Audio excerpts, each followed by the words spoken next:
ಕಡುಪಾಗೋದಿಲ್ಲ.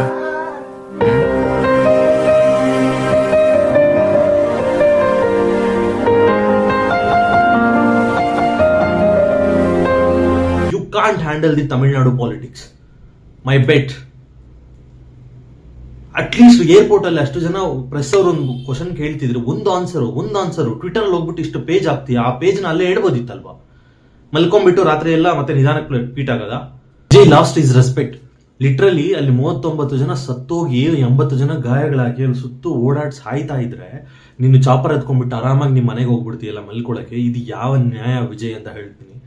Because ಒಂದು party ಅಂತ ನಡೆಸಿದಾಗ ಆ ಪಾರ್ಟಿಗೆ ಬಂದಿರೋರೆಲ್ಲ ನಿನ್ನ ಅಭಿಮಾನಿಗಳು, ಇಲ್ಲ ನಿನ್ನ ಪಾರ್ಟಿಗೆ ಸೇರಿರೋರು. ಅಷ್ಟು ಜನ ಬಂದಿದ್ದಾಗ ಅಲ್ಲಿ ಬಂದಿರೋ ಪ್ರತಿಯೊಬ್ಬರದು ರೆಸ್ಪಾನ್ಸಿಬಿಲಿಟಿ ನಿಂದು.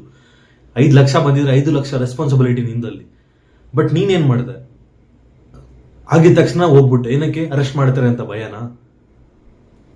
ನಾನು ವಿಜಯ್ ಪಾರ್ಟಿ ಅನೌನ್ಸ್ ಮಾಡಿದಾಗ ಲಿಟ್ರಲಿ ತುಂಬಾ ತುಂಬಾ ತುಂಬಾ ಹೋಪ್ಸ್ ಇತ್ತು ವಿಜಯ್ ಮೇಲೆ, ಲೈಕ್ ಏನೇ ಕಷ್ಟ ಬಂದ್ರು ಬಿಡಲ್ಲ ಅಂತ.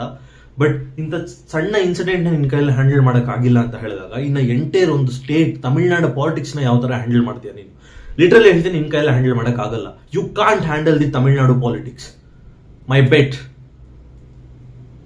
ಅಟ್ಲೀಸ್ಟ್ ಏರ್ಪೋರ್ಟ್ ಅಲ್ಲಿ ಅಷ್ಟು ಜನ ಪ್ರೆಸ್ ಅವರು ಒಂದು ಕ್ವಶನ್ ಕೇಳ್ತಿದ್ರು, ಒಂದು ಆನ್ಸರು ಟ್ವಿಟರ್ ಅಲ್ಲಿ ಹೋಗ್ಬಿಟ್ಟು ಇಷ್ಟು ಪೇಜ್ ಆಗ್ತೀಯ, ಆ ಪೇಜ್ ನ ಅಲ್ಲೇ ಹೇಳ್ಬೋದಿತ್ತಲ್ವಾ? ಮಲ್ಕೊಂಡ್ಬಿಟ್ಟು ರಾತ್ರಿ ಎಲ್ಲ ಮತ್ತೆ ನಿಧಾನಕ್ಕೆ ಟ್ವೀಟ್ ಆಗದ. ಅದು ಟ್ವೀಟ್ ನೀನ್ ಹಾಕಿಲ್ಲ ಅಂತಾನೂ ಗೊತ್ತು, ನಿನ್ ಟೀಮ್ ಅವ್ರು ಹಾಕೋದು. ಲಿಟ್ರಲಿ ಇದಂತೂ ವಿಜಯ್ ಕಡೆಯಿಂದ ಎಕ್ಸ್ಪೆಕ್ಟ್ ಮಾಡೇ ಇರಲಿಲ್ಲ. This is truly disappointed. Hope DMK party will show ತುಂಬಾ ಸ್ಟ್ರಿಕ್ಟ್ ಆಕ್ಷನ್ ತಗೋಬೇಕು ವಿಜಯ್ ವಿರುದ್ಧ ಅಂತ ಹೇಳ್ತಾ ವಿಡಿಯೋನಲ್ಲಿ ಮುಗಿಸೋಣ. See you next video. Bye.